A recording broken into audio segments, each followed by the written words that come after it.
함께 보실 본문 말씀은 이사야서 40장 15절에서 19절 말씀입니다. 이사야서 40장 15절에서 19절 말씀입니다.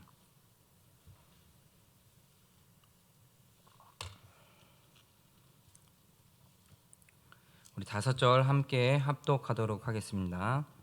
보라, 그에게는 열방이 통에 한 방울 물과 같고 저울의 작은 티끌 같으며 섬들은 떠오르는 먼지 같으리니 레바논은 땔감에도 부족하겠고 그 짐승들은 번제에도 부족할 것이라. 그의 앞에는 모든 열방이 아무것도 아니라 그는 그들을 없는 것 같이 빈 것 같이 여기시느니라. 그런즉 너희가 하나님을 누구와 같다 하겠으며 무슨 형상을 그에게 비기겠느냐. 우상은 장인이 부어 만들었고 장색이 금으로 입혔고 또 은사슬을 만든 것이니라. 아멘. 이전에도 제가 말씀드렸던 것이 있는데 제 어릴 적 꿈 중에 하나는 바로 사회복지사였죠. 그래서 차마 그것에 대한 미련을 버리지 못해서 저는 신대원 재학 중 온라인 학점 은행제를 통해서 그 복지사 자격증을 땄습니다.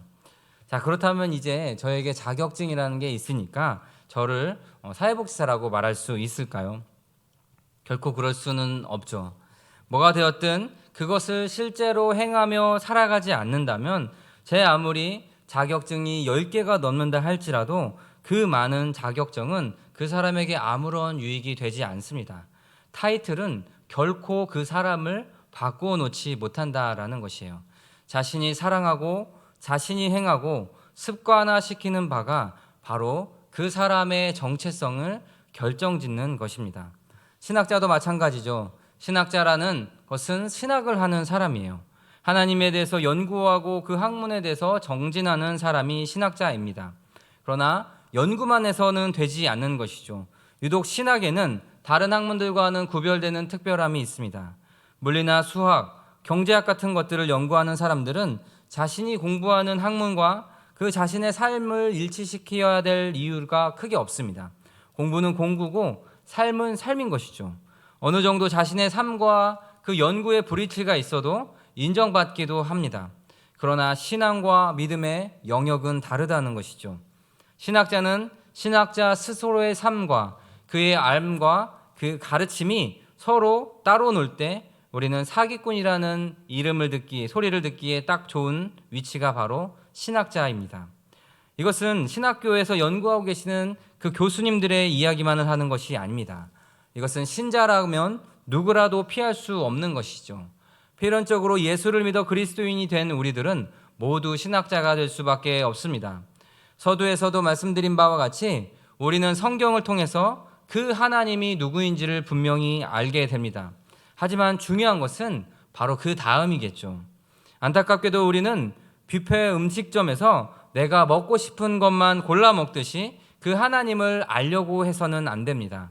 사랑과 긍휼의 하나님이 구미에 담긴다 해서 내가 바라는 그 하나님의 속성만 꼭 집어서 연구하고 깨달아 알아가면 되는 것이고, 진노하시는 하나님, 심판하시는 하나님, 죄를 멸시하시는 그 정의의 하나님과는 맞지 않는다 해서 성경에서 뽑아내어 버릴 수가 없다라는 것이죠. 그래서 그 유명한 이야기가 있지 않습니까?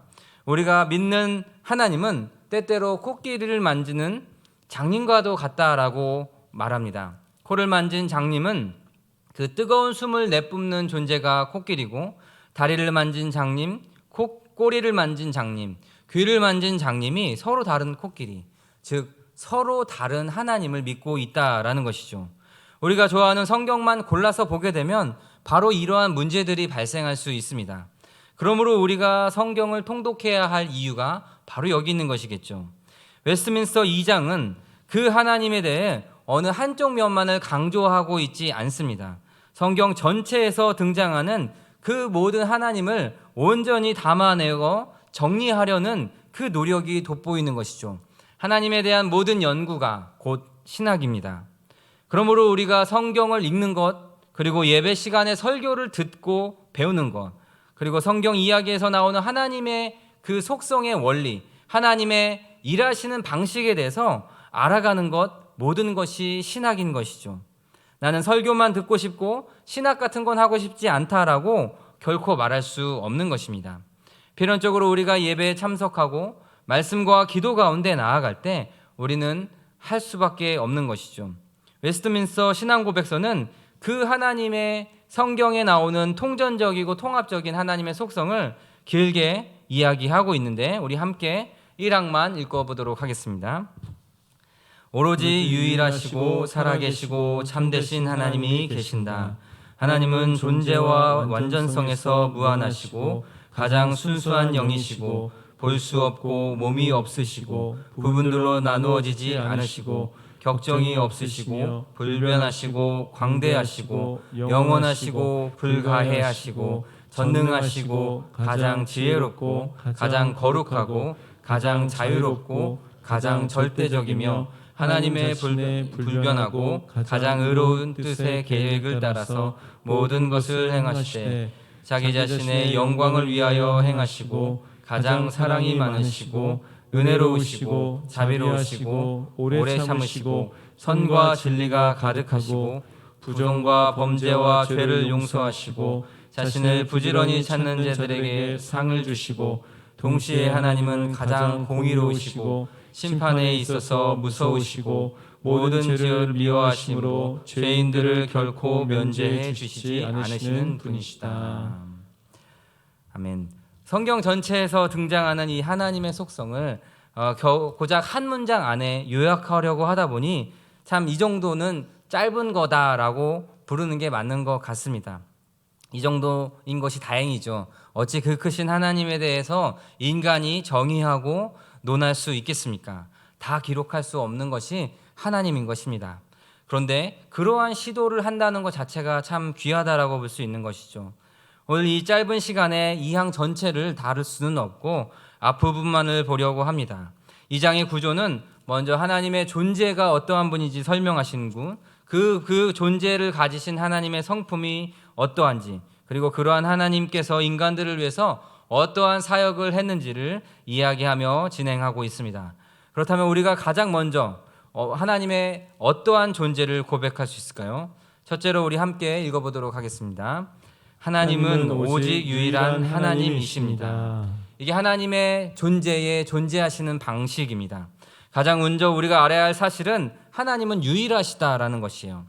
자, 유일하시다는 뜻이 무엇입니까? 그분은 다른 어떠한 것과도 비교할 수 없으며 반박할 수 없다라는 것이죠. 본문 40장 18절과 19절을 읽겠습니다. 그런즉 너희가 하나님을 누구와 같다 하겠으며 무슨 형상을 그에게 비기겠느냐? 우상은 장인이 부어 만들었고 장색이 금으로 입혔고 또 은사슬을 만든 것이니라.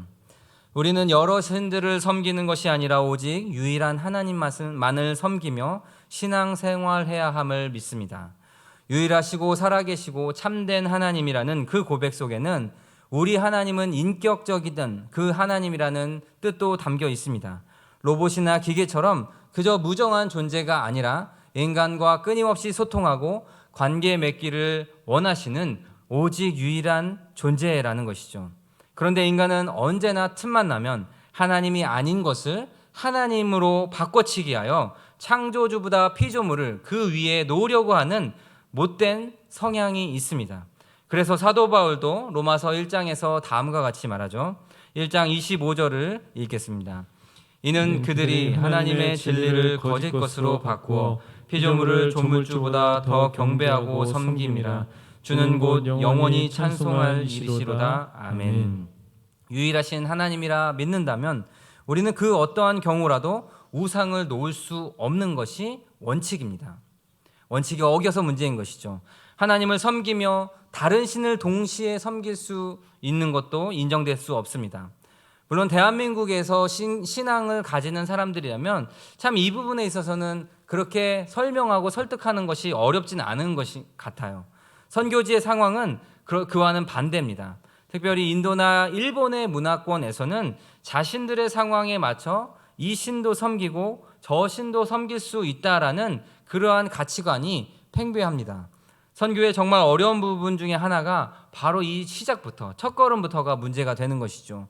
유일신만을 섬기기로 결단하지 못한다면 그 다음의 진도는 결코 나갈 수 없습니다. 마치 밑 빠진 독에 물을 붓듯이 아무리 그들에게 설명해주고 가르쳐주고 하나님은 한 분뿐이다 라고 말을 해도 다원주의의 세계관 가운데 갇혀 있는 사람들에게 그저 하나님은 허수아비 정도밖에 안 되는 것이죠. 게다가 현대인들에게 신이 없습니까? 그들에게는 보이지 않는 돈의 우상, 명예의 우상, 인기와 문화, 쾌락이라고 하는, 그리고 자유라고 하는 것조차도 우상이 되어 그들을 하나님보다 더 크게 섬길 수 있다라는 것, 더 보이지 않고 더 교묘한 신이다라는 것을 우리는 보게 됩니다. 유일한 하나님을 알아가고 배워나가며 내 안에 숨기어진 우상들을 발견하고 기도와 간구로 성령의 능력을 힘입을 때에야 우리 안에 진정한 우상들이 있었음을 발견해낼 수 있는 것이죠. 신명기 6장 4절을 보면 이스라엘아 들어라, 우리 하나님 여호와는 오직 유일한 여호와이시니라 라고 말하고 있습니다. 2020년 한 해를 마무리하며 혹 내 안에 올해 들어와 있는, 나도 모르게 들어와 내 마음과 심령 가운데 자리를 틀고 있는 우상이 있다면 속히 발견해내어 내년까지 가지고 가지 않기를 소망합니다. 유일한 하나님만을 섬기기 위해 내 자신을 깊이 있게 돌아보는 그 시간을 우리가 의지적으로 만들어내지 않는다면 자고 일어나면 2021년이 되어 있겠죠. 이 세상 직장에서도 종무식이라는 것을 가지면서 한 해를 마무리하는데 내 인생의 한 해가 완전히 새롭게 전환되어지는 이 중요한 시기에 나를 위한 영적인 종무식이 없어서야 되겠습니까? 오로지 유일한 하나님께 집중하며 나아가는 우리 하루가 되어지기를 소망합니다. 우리가 믿는 하나님의 두 번째 속성은 다음과 같습니다. 함께 있습니다. 하나님은 영원 무궁한 하나님이십니다. 이사야서 40장 15절 16절입니다. 보라, 그에게는 열방이 통해 한 방울 물과 같고 저울의 작은 티끌 같으며 섬들은 떠오르는 먼지 같으리니 레바논은 땔감에도 부족하겠고 그 짐승들은 번제에도 부족할 것이라. 사실 이 영원 무궁하다라는 말조차 우리에게는 개념이 애매모호할 수 있어요. 과연 무엇이 하나님을 영원 무궁하게 하는 것입니까? 먼저 하나님은 자신의 존재 자체에 있어서 무한히 존재하시는 하나님입니다. 존재에 대한 영원 무궁함, 우리는 신학자들은 이것을 하나님의 편재성이라고 부르죠. 하나님은 어디에나 계시기에 하나님이 계시지 않는 곳은 이 세상 어디에도 존재하지 않는다. 네, 확실히 어려운 문장이죠. 그런데 하나님에 대한 설명을 해나가다 보면 사실 이보다 더 어렵고 복잡한 문장들이 많이 있어요. 그나마 이게 좀 쉬운 방법 중에 하나라고 봐요. 자, 하나님이 어디에나 계시기에 하나님이 존재하지 않는 곳을 찾는 것은 불가능하다라는 이 문장이 우리가 알아지고 인정한다면 우리는 어떻게 살아야 됩니까? 잘 살아야겠죠. 코람데오 하나님 앞에 정말로 잘 살아야 됩니다. 우리가 하나님의 편재성을 몰라서 부정을 저지릅니까? 숨겨둔 죄악들을 탐닉하고 즐기는 것이 하나님이 어디에나 계신다는 걸 인정하지 않아서 그렇게 합니까? 우리는 하나님이 어디에나 계신다는 것을 인정하면서도 그러한 모습들을 보이고 있는 것이죠. 하나님의 임재의 감각을 상실했기 때문입니다. 하나님 앞에 부끄러운 줄 모르고 대범하게 죄를 저지르는 것이죠.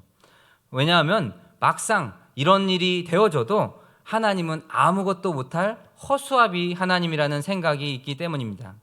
우리는 이것에 대해서 실천적 무신론자라고 말해요. 자, 실천적 무신론자, 세상 사람들이 말하는 것인데 무슨 뜻입니까? 이론적으로는 유일신을 믿고 신봉까지 하지만 정말 독실한 것 같아 보이지만 실천함에 있어서는 그 하나님의 존재를 인정하지 않으려고 살아간다는 것이죠. 참으로 불행한 인생이 바로 이 실천적 무신론자의 삶이지만 더 불행한 진리는 우리 중 누구도 실천적 무신론자로 살아가는 사람은 없다라는 현실입니다. 오직 실천적 무신론자가 아닌 분은 예수밖에 없다라는 것이죠. 즉 죄를 짓지 않을 수 없는 우리의 현실이죠. 그저 누가 좀 더 이 자신의 수준과 상황을 정직하게 고백하고 회개하느냐, 아니면 나는 그런 적 없다라고 뻔뻔하고 무식하게 자신을 남들보다 더 대단한 존재, 혹 경건한 존재라고 뻐기는 그러한 차이만 있을 뿐이에요. 다시 한번 우리는 돌이킬 수밖에 없습니다. 말씀이 주어질 때마다 연약한 자신의 모습을 인정하고 그때 바로 그 순간에 바로잡을 수 있는 것이죠. 바로 잡혔다 할지라도 또 다시 넘어질 수 있음을 알고 그 순간에도 늘 겸손하는 우리가 되기를 소망합니다. 우리는 하나님의 편재성에 대한 이 속성을 알면 알수록 연구하면 연구할수록 더 낮아지고 더 겸손하여 주님만이 오직 나의 주인이십니다라고 예배하고 경배할 수밖에 없는 것이죠. 또한 하나님은 그 완전함에 있어서 무한히 존재하시는 분이죠. 욥기 11장 7절에서 9절까지 함께 보겠습니다. 내가 하나님의 오묘함을 어찌 능히 측량하며 전능자를 어찌 능히 완전히 알겠느냐. 하늘보다 높으시니 내가 무엇을 하겠으며 스올보다 깊으시니 내가 어찌 알겠느냐. 그의 크심은 땅보다 길고 바다보다 넓으시니라. 아멘. 하나님의 전지의 영원하심, 하나님의 모든 것을 알고 계시는 하나님의 그 영원하심을 이야기합니다. 우리가 입버릇같이 이야기하듯이 하나님은 실수가 없으시죠. 모든 것을 미리 다 당겨와 보고 계시기 때문에 실수하실 수가 없는 분입니다. 지금보다 더 발전하고 하나님의 그 전지성이 더 성장하고 하나님이 더 발전하고 완전해질 수 있는 영역이 없다라는 이야기예요. 하나님은 완전 무결하신 그러한 순수하신 하나님입니다.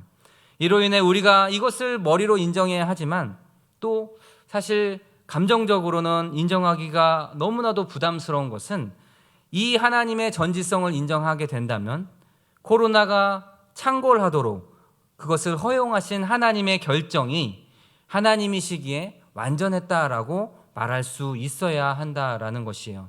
예배를 방해하는 것 같아 보이는지라 할지라도 하나님이 이것을 막을 수 없었다라고 말하는 것은 이 부분에 있어서 하나님의 무한하심을 우리는 부인하며 모순을 갖게 되는 것입니다.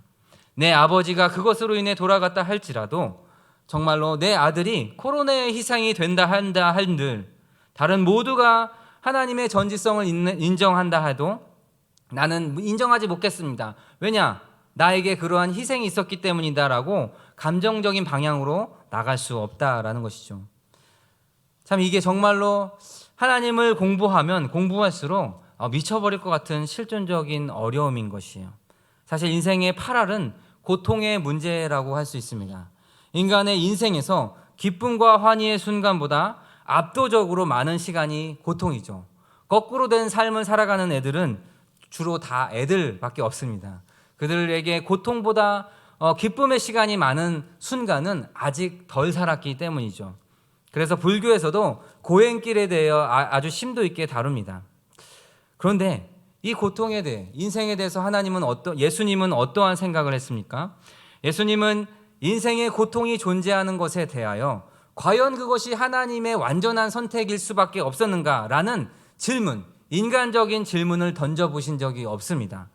그가 그 십자가의 고통 앞에서 절규하며 나아갔을지언정 하나님의 그 선택에 어떠한 실수나 오류나 오차가 있을 수 없다라고 믿었기 때문에 주님은 그것을 저항하거나 하나님께 따져 묻지 않았습니다. 오히려 주님은 인간의 죄로 인한 그 문제를 자신의 문제로 여기며 고통을 기꺼이 받으셨다라는 것이에요. 주님은 인간이 되심으로 인간으로서만 겪을 수 있는 고통, 하나님은 겪을 수 없는 고통을 하나님이 아닌 인간으로서 빼먹지 않고 피하지 않고 온전히 인간답게 그 고통을 경험해야 했습니다. 그렇기 때문에 코로나가 대수가 아닌 것이죠. 마치 코로나 때문에 자신의 인생 전체가 멸망당한 것처럼 자포자기하며 살아가는 것은 그리스도인의 옳은 모습이 아닙니다. 자신의 죄가 아님에도 불구하고 억울하게 십자가를 지셔야만 하는 그 예수님의 상황, 그리고 그 모든 것을 아시면서도 결단하셨던 하나님이시라 한다면 자신이 끔찍이도 사랑하는 독자 예수를 대하는 성부 하나님 아버지의 결정이 완전했다라고 한다면 오늘 우리가 겪는 어떠한 고난도 과하다고 말할 수 없을 것입니다. 올 한해 어떤 일을 경험하셨습니까? 죽을 뻔한 고비도 몇 번 있지 않으셨습니까? 평생의 트라우마로 안고 살아가야 하는 그러한 경험이 있었다 할지라도 내게 허락하신 그 모든 순간순간의 상황, 그 모든 시간을 넘어 주님은 완전하십니다라는 고백이 되어지기를 소망합니다. 비록 내가 다니엘 기도의 강사는 아니다 할지라도 그분들, 그 강사부님들과 견줄 만큼 그 내 인생 가운데 다가왔던 모습들을 대하는 내 믿음의 태도와 생각과 그 입술의 고백이 완전한 하나님께 합당한 영광이 돌려지는 우리가 되기를 소망합니다. 우리 세 번째로 한번 읽겠습니다. 하나님은 영으로 존재하십니다. 육체가 없으시고 오직 영으로만 존재하시는데 그 하나님의 영은 또 인간의 영과는 다른 가장 순수한, 가장 무결한 영으로 존재하시는 것이죠. 이사야서 40장 13절을 읽겠습니다. 누가 여호와의 영을 지도하였으며 그의 모사가 되어 그를 가르쳤으랴. 다른 나라에 비하여 한국에는 참으로 많은 성부 하나님들이 살고 계시는데 몇 분은 돌아가시고 몇 분은 새롭게 등장하십니다.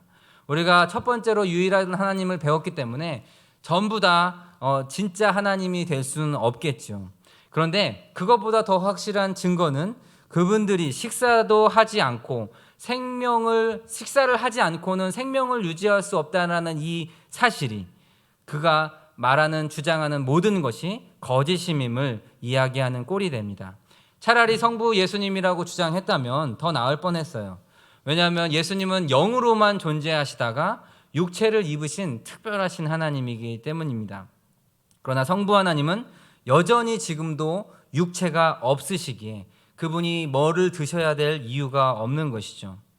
이처럼 우리는 하나님은 영으로 존재하시는 그러한 분이시기 때문에 그 하나님을 물질 세계에 가둬두려 해서는 안 됩니다. 요한복음 4장 24절을 함께 읽겠습니다. 하나님은 영이시니 예배하는 자가 영과 진리로 예배할지니라. 인간은 육으로 예배할 수 있고 영으로 예배할 수 있다라는 것이에요. 이 부분은 더 다른 부분으로 넘어가는 건데 후에 더 배우게 될 것입니다. 하나님께서 영으로 존재하신다는 그 말 속에는 그분은 인간들과 같은 성정에 의해서 감정적으로 행동하시는 분이 아니다라는 뜻이에요. 그저 인간의 정욕에 휩싸여서 어떤 결정하는 데 있어서 인간의 그 성정, 육정으로 의해서 휘둘린 육체에 의해서 행동하지 않는다라는 뜻이에요. 물론 성경 여기저기에도 하나님이 질투하시는 하나님이라 말씀하시지만 여기서 말하는 하나님의 질투와 인간들이 하는 그러한 자녀 간의 관계, 부모 유산과 가지고는 그런 다툼, 남녀 간의 싸움이 벌어지는 질투와는 전혀 성격이 다른 것이죠. 많은 성도님들이 하나님의 질투를 이러한 모습들과 오해하는 경우가 있습니다. 심지어 설교자마저도 이 구절을 인용해서 하나님의 성품을 격화시키고 있어요. 영적인 하나님을 이 육체에 의해서 움직이는 그 인간들의 성품과 비교한다라는 것이죠. 하나님을 잘못 알고 있기 때문에 벌어지는 웃지 못할 해프닝이에요. 성경에 표현된 하나님의 이 질투하시는 그리고 하나님의 이 분노, 하나님의 그 애절함은 결코 하나님의 영성을 흠집낼 수 없습니다. 결국 그러한 질투들의 표현은 하나님께서 얼마나 인간들의 상황과 처지에 대해서 관심을 가지고 계시고 인간들과 교통하고 계신가를 보여주는 내용입니다. 하나님은 영이시기에 인간의 그 어떤 것과도 비교될 수 없으며 비교 자체를 거부하십니다. 말씀을 맺겠습니다. 하나님은 유일하신 하나님이지만 그 유일하신 하나님께서 어찌 우리를 생각해서 우리의 존재를 인정하여 주신다라는 것이에요. 하나님은 유일하시지만 우리의 존재를 인정하는 순간 존재는 그 둘 이상이 되어지겠죠. 그만큼 하나님은 우리를 사랑하시는 것이에요. 자신의 유일하심을 자랑하고 싶다면 우리의 존재를 인정하지 않을 때 그 유일함의 가치가 올라갈 것이에요. 하나님은 무한하신 하나님이시지만 정말 먼지와 같이 아주 유한하고 조그마한 우리들과 함께 하시기 위해서 그 무한하신 하나님이 자신을 제한하여 유한하게 되셨다라는 것은 그만큼 우리를 사랑하신다라는 하나님의 은혜가 담겨 있는 것입니다. 하나님을 알면 알수록 우리는 하나님을 찬양하고 예배할 수밖에 없는 것이죠. 모든 것을 알고 계시는 그 전지하신 하나님이 제대로 아는 것도 없이 까불고 나대는 그 인간들의 판단과 비교, 하나님을 대적하는 것을 알고 계시고 인정해 주신다는 것이 은혜인 것이죠. 영이신 하나님이 육체를 입으신 예수 그리스도의 그 성육식 사건이야말로 놀라운 하나님의 은혜인 것입니다. 이번 설문조사 결과 인류 역사상 최악의 해는 2020년으로 선정되었다고 합니다. 그 날이 이제 얼마 남지 않았죠. 그런데 그러한 생각도 결국 시간이라고 하는, 그리고 공간이라고 하는 이 좁디 좁은 피조 세계 안에서 살아가는 사람들의 아주 짧은 시각밖에 되지 않는 것이죠. 자신들이 태초부터 종말까지 살아왔습니까? 과연 얼마나 더 살았겠습니까? 태초부터 종말까지 모든 시간의 과정들을 하나의 점으로 보고 계신 그 하나님께서는 우리의 생각과는 다를 수 있는 것이에요. 우리는 너무 성급하게 판단하고 너무 쉽게 속단하는 그러한 연약한 존재들입니다. 올해의 아쉬움들을 반성하며 내년에 하나님의 일하시는 것을 기대하는 우리가 되기를 소망합니다. 그 어떠한 최악의 소리가 들려온다 할지라도 그럼에도 불구하고 하나님은 옳습니다. 하나님은 실수하시지 않으시는 분이다라고 고백하고 그렇게 선포하는 우리 모두가 되기를 주님의 이름으로 축복합니다. 우리 함께 찬양 부르시고 말씀을 기억하며 기도하실 때 조국과 한국교회가 하나님 앞에 그 완전하신 그 영원하신 하나님의 성품 앞에 겸손하게 자신의 부족함을 인정하고 회개하며 나올 수 있도록 코로나 종식을 위해서 교회 전체 사역자들 또 내년의 사역자들을 위해서 송구 영신 예배와 신년 첫 예배를 위해서 고3 수험생들의 진로를 위하여 작정한 VF의 영혼 구원을 위해서 목사님과 사모님을 위하여 카페다락 누리나눔교회와 정함교회를 위해서 신천지미 모든 이단들은 회개하고 돌아오도록 찬양하며 나아가겠습니다.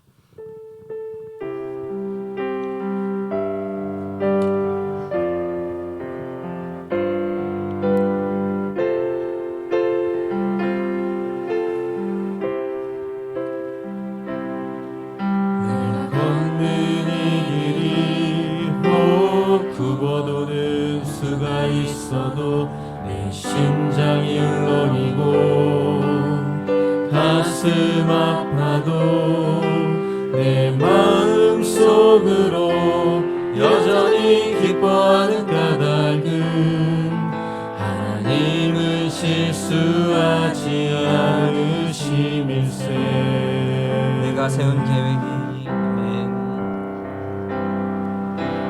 세운 계획이 꼭 빗나갈지 모르며 나의 희망 덧없이 쓰러질 수 있지만 나 여전히 인도하시는 주님을 신뢰하는 까닭은 주께서 내가 가야 할 길을 잘 아시일세.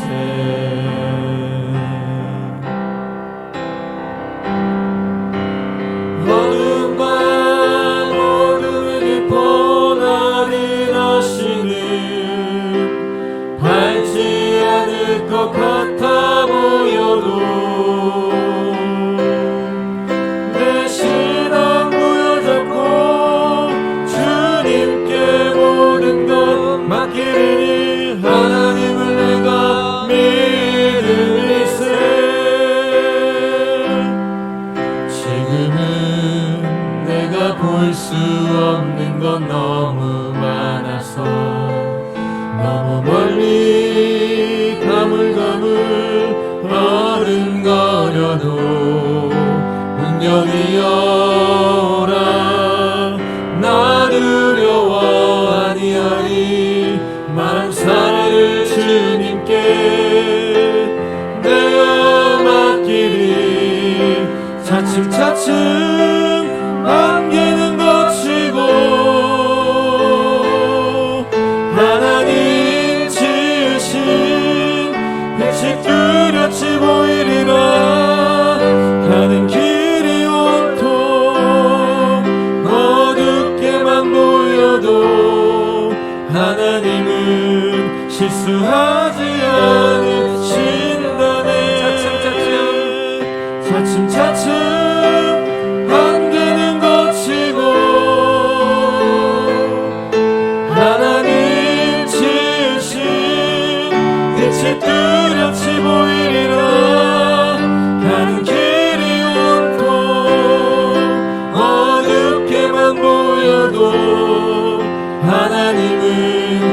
수하지 않으신